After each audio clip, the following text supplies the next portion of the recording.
Good morning. Good morning. I am Cecilia, daughter of Gladys, granddaughter of Cecilia and Georgia, great-granddaughter of Caroline and Anna, and great-great-granddaughter of matriarch Mama Sally. I know who I am. We know who we are. Our opening for this morning, I'm going to share with you, and I'm going to teach it to you because it was a song that was taught to me in blue. Those of you who know, it's Black Lives Unitarian Universalism, and it's a way that we use to sort of fill ourselves up when circumstances attempt to deplete us. So, you can stand up for me, please, in body or in spirit. And I'm going to do this call and response. So I'm going to sing it, and then you're going to sing it back to me. And then we're going to keep on until you are able to sing it for yourself. We are the children of the ones who did not die.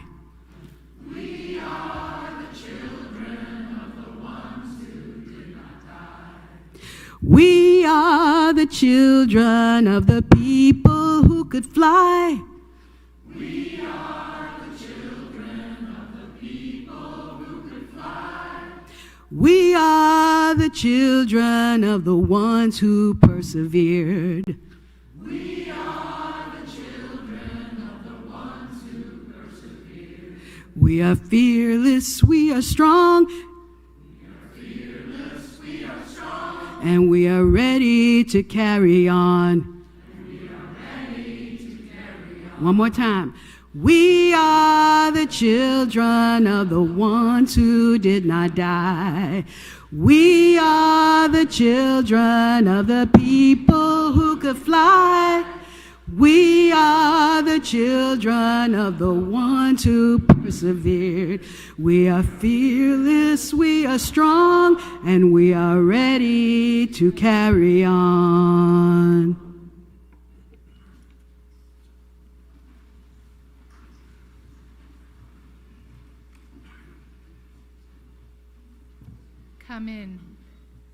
Come into this place, which we make holy by our presence. Come in with all your vulnerabilities and strengths, fears and anxieties, loves and hopes. For here you need not hide, nor pretend, nor be anything other than who you are and are called to be. Come into this place where we can touch and be touched, heal and be healed, forgive and be forgiven. Come into this place where the ordinary is sanctified, the human is celebrated, the compassionate is expected. Come into this place. Together we make it a holy place. Whoever you are, wherever you have come from, whatever the color of your skin, whoever and however you love, however your body moves and your brain works, however you identify, you are welcome in this faith community. Our Unitarian Universalist tradition has no test of faith, no creed or oath to swear.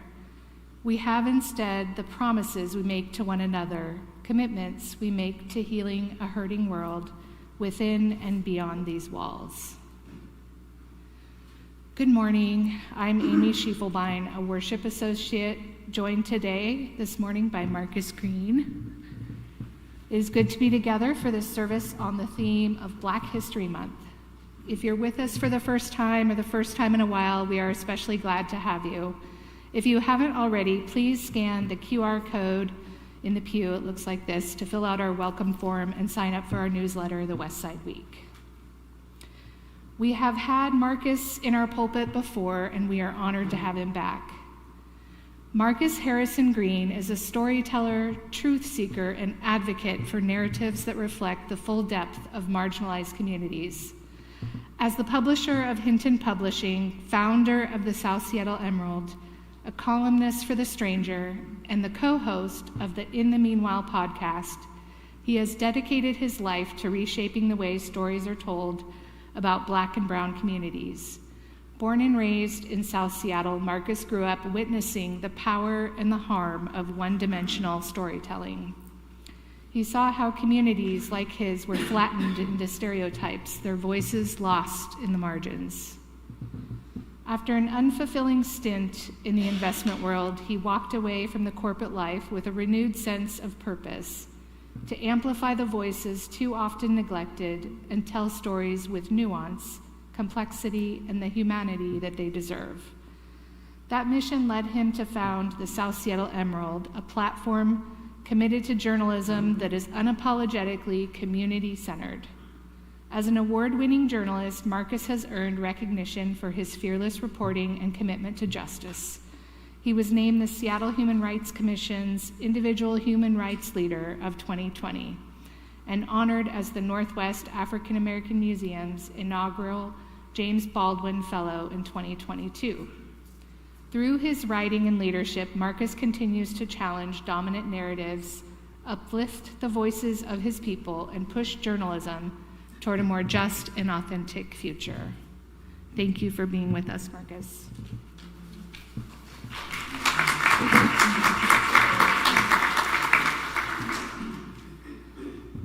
As we begin our service, let us take a moment to acknowledge that we are gathered on the traditional land of the Duwamish people, stewards of this land in the past and present. With humility and gratitude, we honor this land and the Duwamish tribe and commit to our role in the story of repair of our relationship with this land and its people.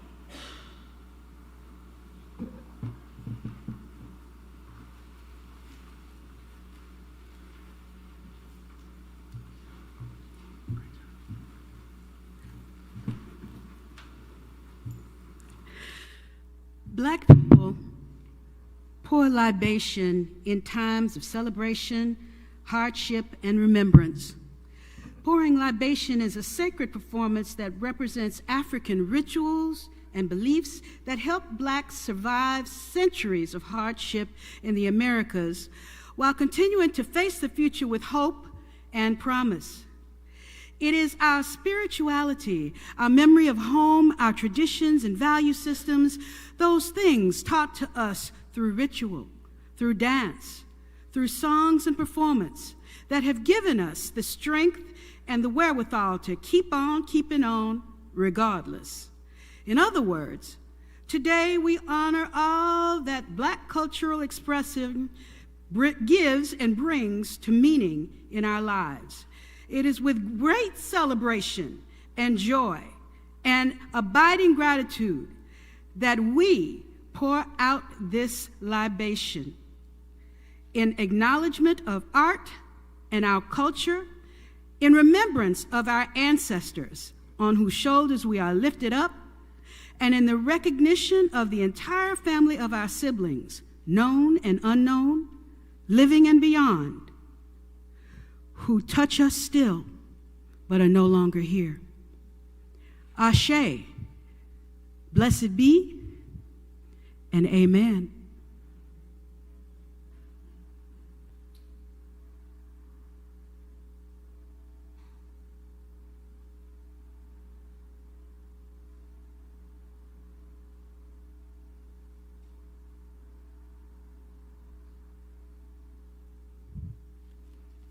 It is done.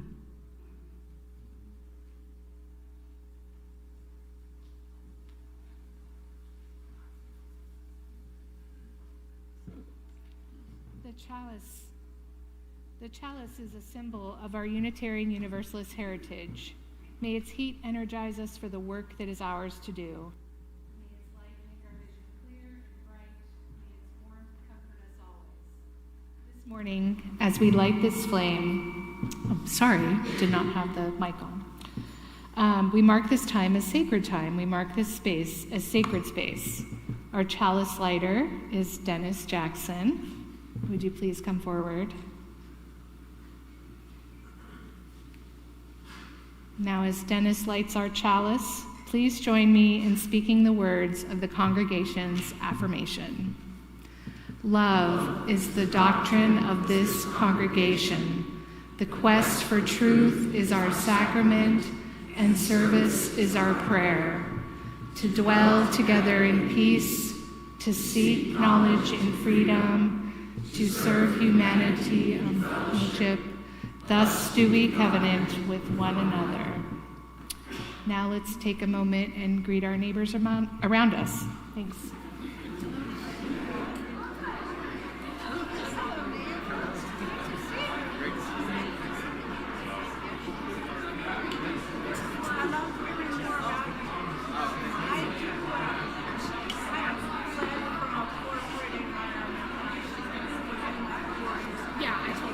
She needs to come over. I need to talk to Cecilia too, because she's talking right on it.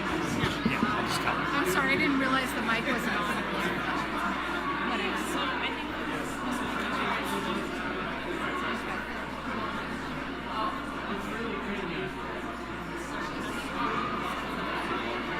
Okay, I saw it was that's a variation.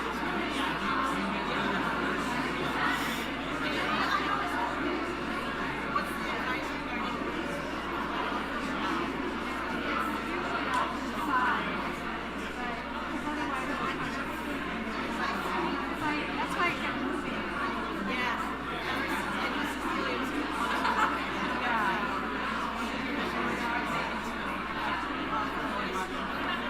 I thought that last, I thought you got to last time.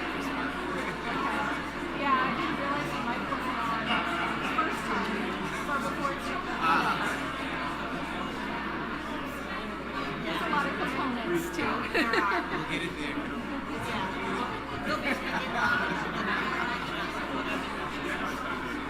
I can project it, Mrs.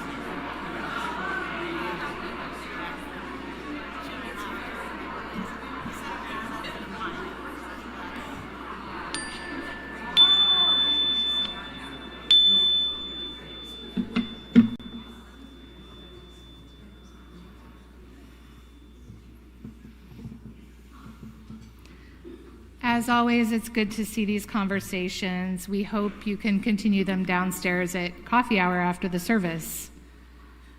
As is our community tradition, our chalice lighter has been asked to share something about themselves so we can get to know them better. Dennis has been asked to talk about his experience as a docent at the Northwest African American Museum. And here's Dennis again.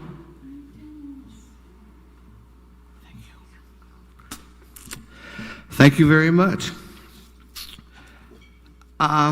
It's interesting why I'm really glad to be a docent at the African American Heritage Museum and Cultural Center. When Cindy and I first moved to Seattle, we knew a total of 6 people. 3 of them was our son, his wife, and a granddaughter. The other 2 was Cindy's brother and his significant other. And then Cindy had worked with a professor at UW in Indiana. So that was a total. So landing in a new place with knowing essentially no one, initially wanted to, the African American Museum, we wanted to know more about Black history in the Northwest. So we volunteered in a number of events. Got to know a number of people at the museum, became somewhat enamored with what was going on. And so at one of their major fundraisers, someone of the staff came up to me and said, "Have you ever thought about being a docent?" No, never in my life have I thought about being a docent anywhere. So with minimal amount of training and lots of books, I learned a number of different stories about what is going on in the Northwest. And so I have a story that I would like to share with you today. George Washington, and I'm not talking about the founder of America. This George Washington was born in Frederick, Virginia in 1870. His father was a slave. Sold and moved out of the area. His mother was a woman of English descent who left him with a white couple named Anna and James Cochran, who adopted George and raised him. When George was 4 years old, the Cochrans moved out of the East Coast into Ohio, then Missouri. As an adult, George had become a skilled rifleman and taught himself how to read. George tried his hands at several businesses in Missouri and Illinois, but was frustrated each time by discriminatory laws in the land.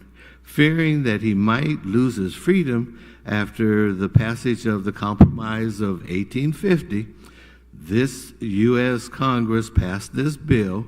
The part of which caused George a great deal of discomfort was the Fugitive Slave Act, which required citizens, even in free states, to assist in the capturing of runaway slaves and denying them the right to a free trial. George moved the Cochrans and himself over to where the Oregon Trail started. In 1850, he decided to head west in hopes that he would find freedom. The Cochrans joined him, and on March 15th, the family set out on this 2,000-mile trip across the United States to the great Northwest.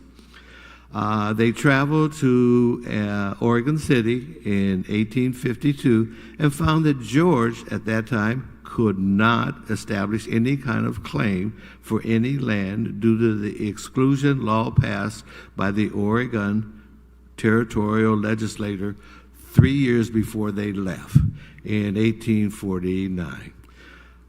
They settled first in Oregon City, but within a few years they crossed the Columbia River into what would soon become Washington Territory. And in March of 1853, Washington Territory officially separated from Oregon Territory.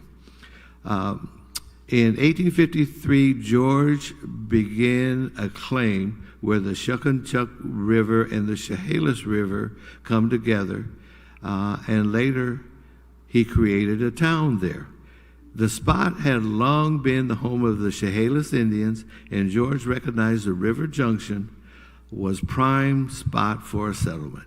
He also recognized the importance of the location because the Northern Pacific Railroad was rapidly expanding, and it actually expanded in 1872 into his property, and the railroad actually began to build tracks on his land.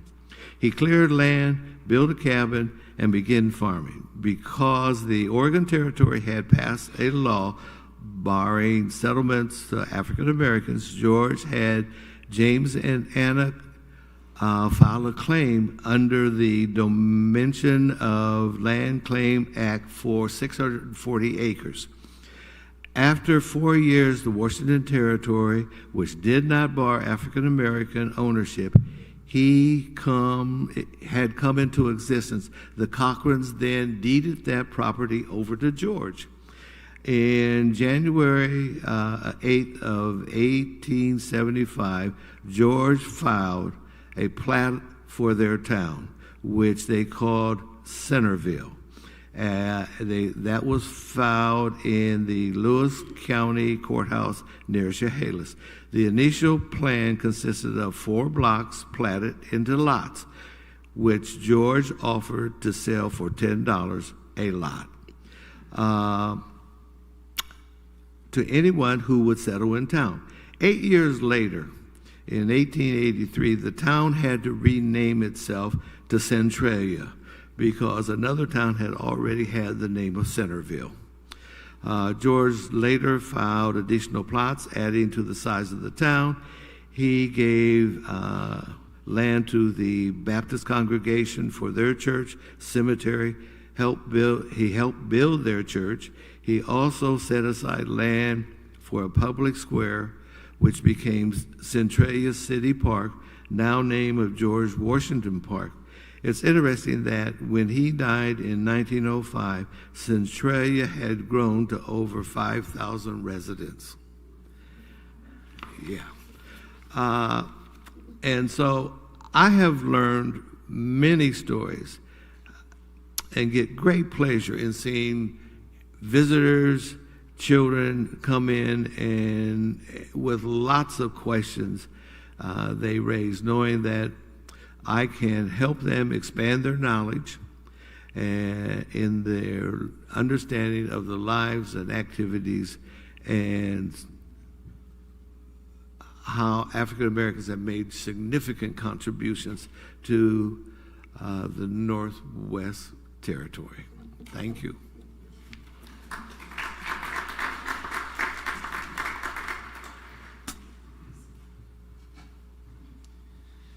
Thank you, Dennis, very much. So I invite you now all to rise in body or spirit as we sing a favorite African American spiritual, "This Little Light of Mine." Okay, go in.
In a moment, we will share in our offering a practice of generosity that sustains the work of this congregation.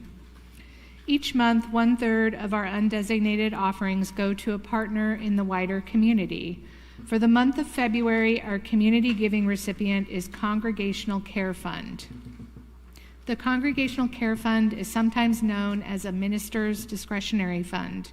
This is a pool of money that congregants can confidentially request support from when they are going through a difficult time.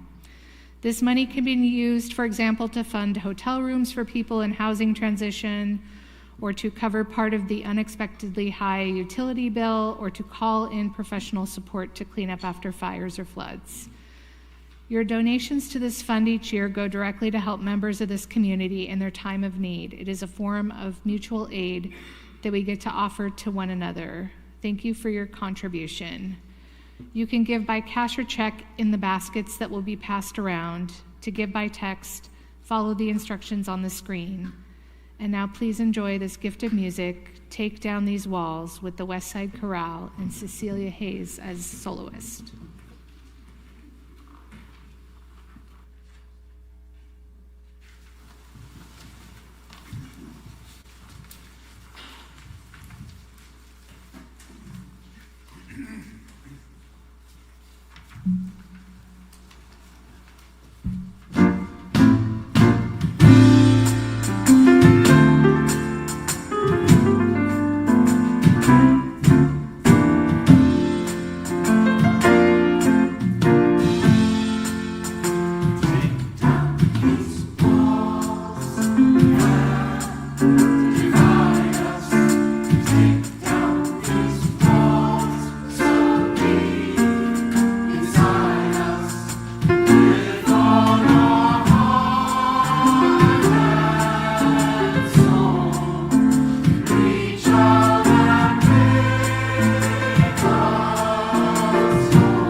So many walls to break down. Thank you. Thank you, musicians. Thank you, Cecilia. Thank you all for your generosity. I am here to take a moment for our joys and sorrows. As a reminder, if you have a joy or sorrow to share with our community, there's a link to do that in our newsletter, as well as some slips of paper and a basket in our entryway. Let us now have a moment of quiet prayer and meditation. May we hold in our hearts the joys and sorrows known and unknown in our communities. We know that the world asks so much of us these days, and we know that each one of us is carrying our own unique mixture of joys and sorrows. May we feel this, and may we encounter one another with tenderness and kindness. For our meditation today, we have a poem from Youth Poet Laureate Amanda Gorman, written for Renee Good. They say she is no more, that there her absence roars, blood blown like a rose. Ice wheels flinched and froze, now bare riot of candles, dark fury of flowers, pure howling of hymns. If for us she arose, somewhere in the pitched deep of our grief crouches our power, the howl where we begin, straining on the edge of the crooked crater of the worst of what we've been. Change is only possible and all the greater when the labor and bitter anger of our neighbors is moved by the love and better angels of our nature. What they call death and void, we know is breath and voice. In the end, gorgeously, endures our enormity. You could believe departed to be the dawn when the blank night has so long stood, but our bright fled angels will never be fully gone when they forever are so fiercely good.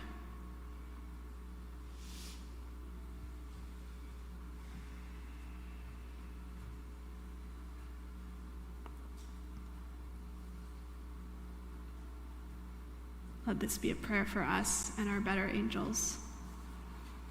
May we lift up our voices in singing, There is a Love.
Would you walk a righteous path without the promise of heaven, paradise, streets paved in gold? Would you slay your sister, your brother, man, for another man's greed? Well, if you believe that your God is better than another man's, how you gonna end all your suffering? Well, if you believe that your God is better than another woman's, how you gonna end all your suffering and strife. You believe great God gon' come from the sky, take away every pain and make everybody feel high. Well, if you know life is worth, you look for yours here on earth. It's at hand. 'Cause if you believe that your God is better than another man's, how you gonna end all your suffering? Yeah, if you believe that your God is better than another man's, how you gonna end all your suffering?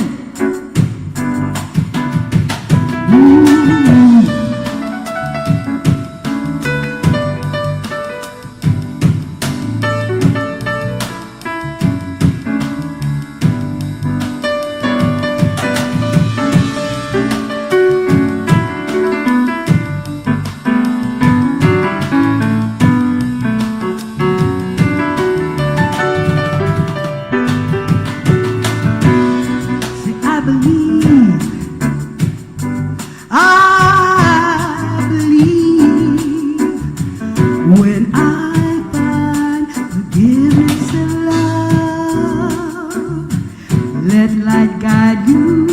Forgiveness and love, I believe it.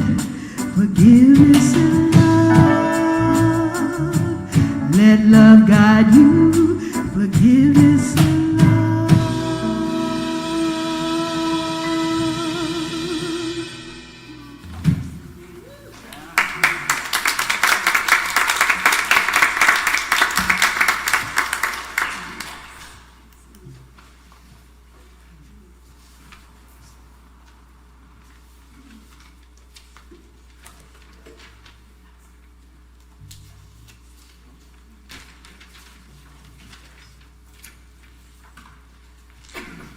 We got a lot of music in a row here. It's great.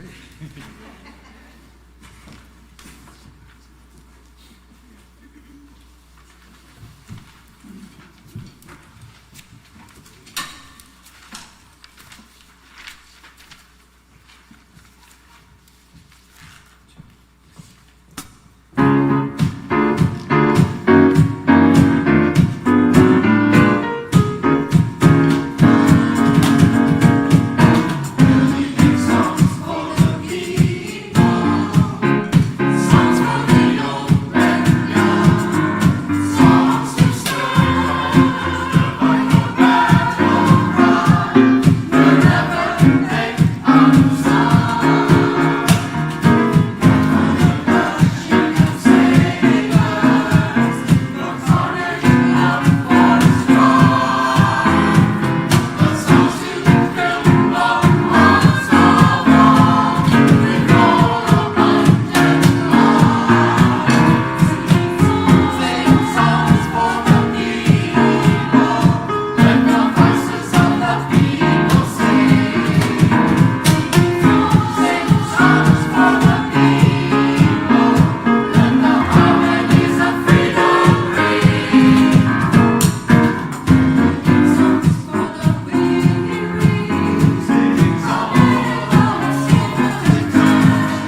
thank you, choir. And thank you all for being here today on this Super Sunday. A few people already reached out to me this morning saying they would be here, but they already begin imbibing in pre-celebratory rituals. So I appreciate all of you for holding off for a few moments more. Well, I suppose it's redundant and brutally obvious to tell you that we live in heavy times. The kind of times that can make a person feel like the world is pressing its full weight onto your ribs, like the air itself is demanding an explanation you do not yet have. And yet, I want to begin with something even more obvious. We are here. We are all still here. And that fact, simple as it sounds, is not neutral, it is not accidental, it is not guaranteed. For Black people in this country, we are here has always been a sentence braided with struggle and stubborn joy, with endurance and invention, with hope and protest, with love and a kind of righteous refusal. Just 3 days ago, I was 1,300 miles from home, in Minneapolis on a reporting trip. I was standing at a vigil for Alex Preddy. And while hundreds of people tried to bear what feels unbearable, grief, fear, rage, disbelief, there was a second name in the air too. Renee Good. Another neighbor, another life, another death at the hands of a federal agent, another rupture in the moral story we keep trying to tell ourselves about who we are. I saw a community trying to make sense of the kind of violence that rearranges the nervous system. I saw people gathering in the cold as if gathering itself was a form of defiance. But I have to tell you, I kept thinking, why am I here? Why am I in Minneapolis when I live in South Seattle? Why am I standing under a sky so cold it feels like it could crack, when 2 young Black men had been violently killed back home in Rainier Beach? And their families were just beginning the long, disorienting process of learning how to breathe again in a world that took their sons. I had left their vigil less than 24 hours ago. I left one grief to stand inside another. But what studied me in that passage was a lesson Black history offers in perilous times. That you cannot keep grief neatly contained in its own neighborhood. You cannot file tragedy away as someone else's problem simply because it happened somewhere else. Our neighborhoods are not islands. Our pain is not local only. And the machinery of the state does not respect city limits.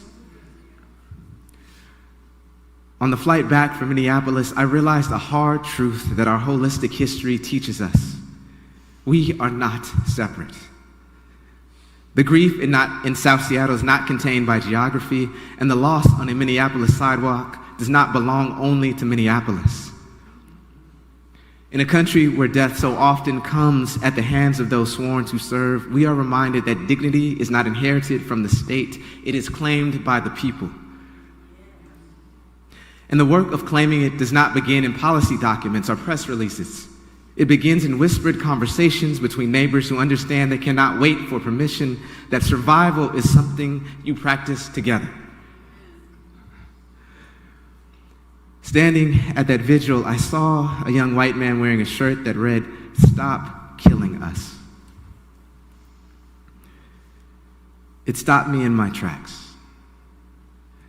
Not because the message was new. Black people have said those exact words in 1,000 different ways, in marches and in mourning, in sermons and in songs, in testimony and in tears. And we have been met so often with denial and distortion and dismissal, with the quiet violence of being told that what we are seeing is not what we are seeing. But this time, the shirt was on a body that had historically been allowed to look away. and I felt a tangle of emotions I can only name as bitter complexity. Grief that it so often takes spectacle, blood, and viral video for the warning to be heard. Recognition that maybe, just maybe, the testimony is no longer containable. That the cry, "Stop killing us," has moved beyond the people most harmed and into the mouths of those who once had the privilege not to see. It is a cruel thing to watch the country awaken more fully to violence Black and brown communities have been naming for generations, and to realize that awakening is hastened because 2 white people were killed. It forces a reckoning with whose pain has been treated as exceptional and whose has been treated as background noise. Relief and sorrow, hope and fury. The human heart is large enough to hold contradictions, even when this nation is not. We like to imagine history as a museum, something we visit, something we learn about, nod at, and leave behind. We want history to behave like the past tense was. But Black history keeps insisting on a different grammar. It insists on is. It is present tense. It is not a sidebar. It is a central thread. Black history is not simply Black people's story. It is the story of America. Which means if you do not know Black history, you do not know this country. You might know nostalgia. You might know the story you wish happened. You might know the version that lets you sleep at night. But you don't know the thing itself. And in America, memory has been contested terrain. Whoever controls the memory controls the moral story. That is why there are always people who don't want us to tell it.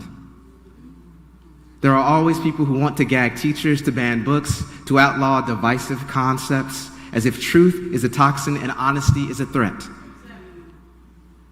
But here is the paradox. The more they try to erase it, the more they reveal what they fear. And what they fear is not guilt. What they fear is consciousness. A conscious person is dangerous to an unjust order. A conscious community is even more dangerous. So I want to say something directly, especially in this church setting, that if your beliefs, be they religious, spiritual, or secular, require you to be shielded from discomfort, they are not a source of courage, they are a form of sedition. If your sense of meaning is built on avoiding the bitter so you can feast only on the sweet, it will not sustain you in perilous times. Because Black history is sweet and bitter together. The blues and the benediction, the shackles and the shout, the mourning and the miracle. We are living in a moment when fear is normalized, when truth is contested, when community is strained. And in such a moment, Black history does not simply ask to be honored, it asks to be learned from, wrestled with, carried forward. Because Black history offers not just remembrance, but instruction. It offers us a map for how to live when the conditions are not of our choosing. Think about this. For centuries, Black people have had to act like immigrants within the borders of their own country, seeking asylum from the very nation that claimed them.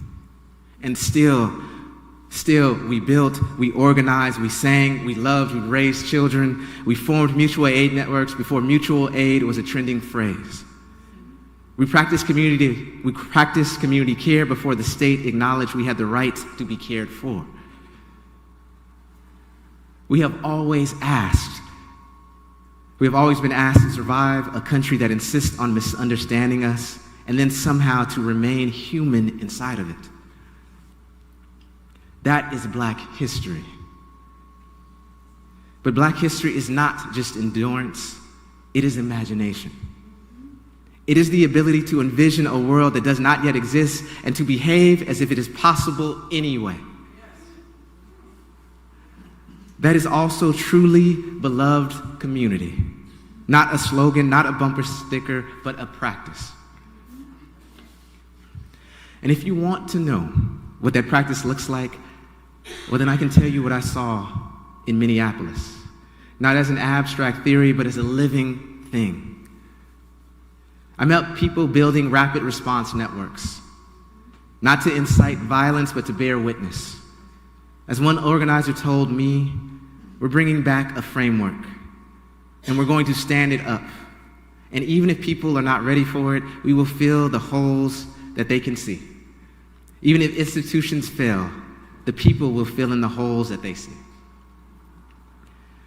That is the Black historical tradition, whether the people in Minneapolis name it that way or not. A tradition born from the hard truth that sometimes the state is not your protector, but your threat. So you learn to depend on each other. You learn to treat a stranger like a potential ally. You learn to build survival with your hands and your relationships because no one else is coming. We are living at an inflection point in this nation. And the question before Seattle, the question before this congregation, the question before us all is not whether we are progressive in theory, compassionate in branding, or eloquent in moments of spectacle. The question is whether we will practice communal integrity when it is inconvenient, uncomfortable, and costly. Because communal integrity is not measured by what a community says about itself. It is revealed in what a community does when its neighbors are afraid. And this is a question of conscience, of shared humanity, of the values we claim to hold. It asks whether we truly believe what we say we believe about human dignity, about inherent worth, and about who counts as our neighbor. To engage Black history, honestly, is to be forced into those questions. And if you stay with Black history long enough, it will do something else for you too. It will destroy the lie that America has told about itself. Not to make you cynical, not to make you feel guilty, not to make you feel hopeless, but to make you free. Because you cannot be free inside of a lie.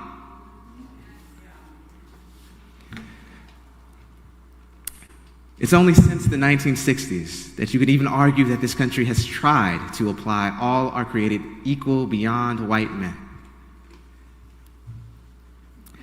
And if that is true, and it is, then we are a young democracy in the ways that actually matter. Which means the work of inclusion, the work of repair, the work of beloved community is not behind us, it is in front of us. It is in front of us. Black history says you don't get the future by wishing, you get it by building. And building requires a certain kind of power. You see, there's power that is rooted in fear, fear of punishment, fear of loss, fear of chaos. And fear-based power is loud, it is theatrical, it is bombastic, it is always looking for an enemy. But there's another kind of power, power rooted in love. And I don't mean love as a sentiment, I mean love as action. Love as responsibility, love as courage, love as the decision to protect what is human in each and every one of us. Power based on love is 1,000 times more effective and permanent than the one derived from fear of punishment. That is not naive, that is historical. Fear-based power requires constant suppression. Love-based power multiplies. Fear-based power isolates.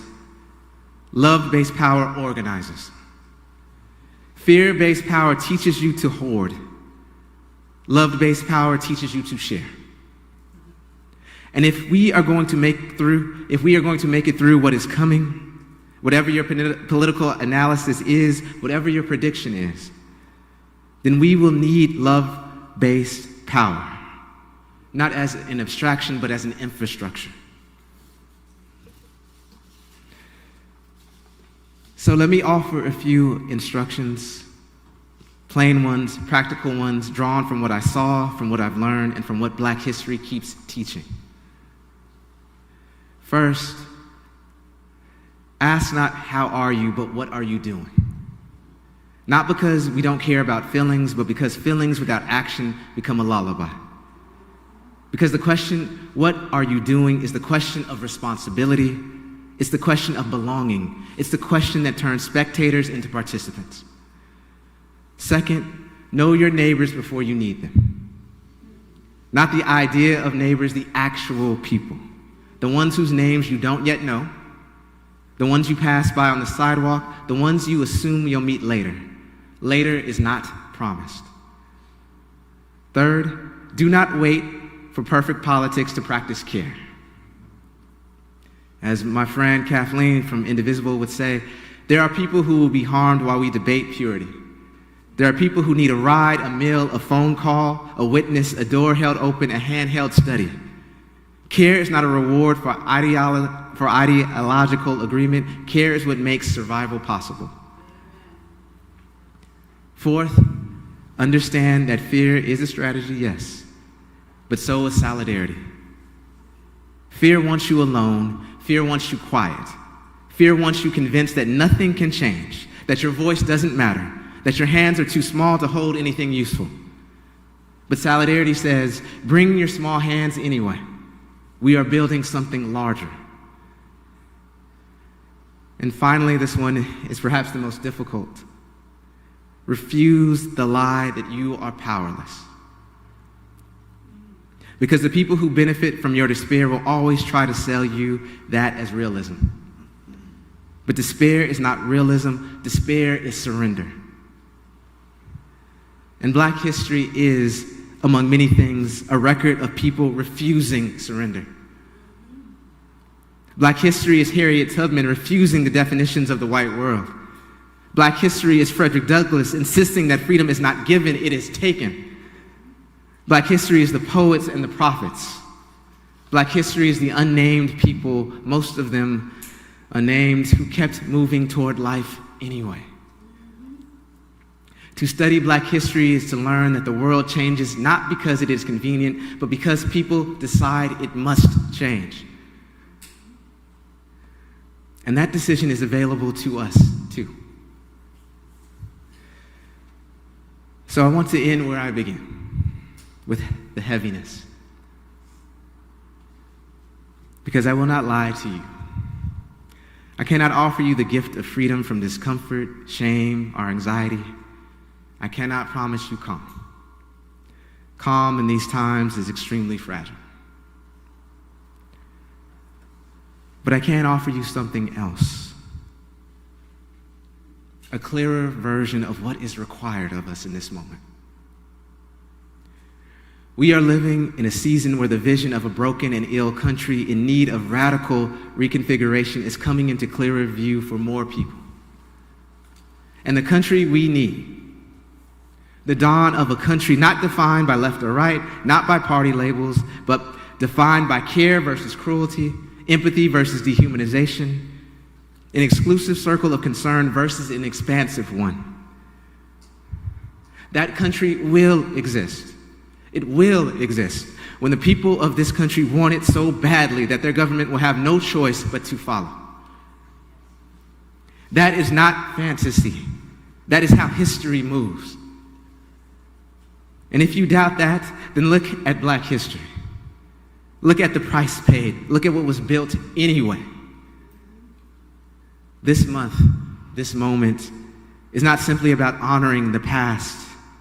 It is about receiving instruction for our present. So here is my invitation and my charge. Let Black history be our history. Not as a slogan, but as a responsibility. Let it make us honest. Let it make us brave. Let it make us useful to each other. Because no matter what storms are coming, political storms, cultural storms, storms of violence and backlash and fear, we will not get through them by pretending we are separate. We will get through them the way Black communities have so often gotten through them, by telling the truth, by refusing erasure, by practicing love as a form of power, by building solidarity as if it is sacred because it is, and by choosing again and again and again and again to become the kind of neighbors we will need. We must choose. Every single one of us must choose. And soon. May it be so. Thank you.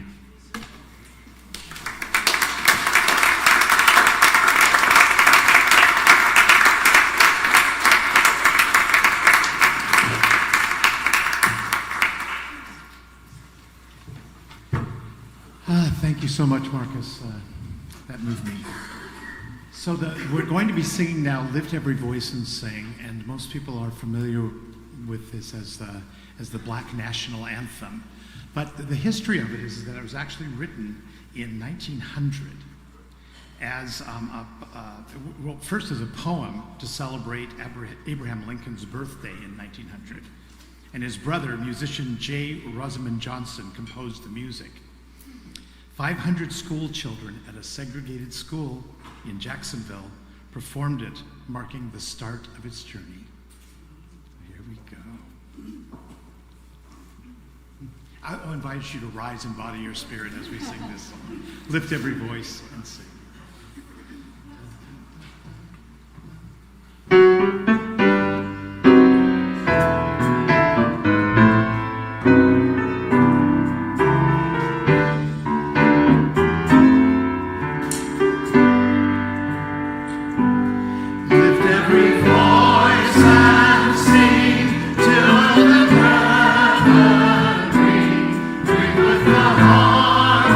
Harmonies of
Thank you so much to all of our participants today, Scott Farrell and the Westside Chorale, John Hansen, Ronnie Bishop, Cliff Swiggett, and soloist Cecilia Hayes, Marcus Green, Dennis Jackson, Nate Mesnard, and Sarah Deppa, and ushers, hospitality, everyone who helped make this service go. As always, it is a pleasure and blessing to do this sacred work together. Please make sure to look at the Westside Week for announcements. I have a few to make today. Congratulations and a huge community thank you to everyone who participated in the Love in Action online auction and Love for the Win finale Raise the Paddle Party. We exceeded our goal of 37,000 with over a total of 44,000.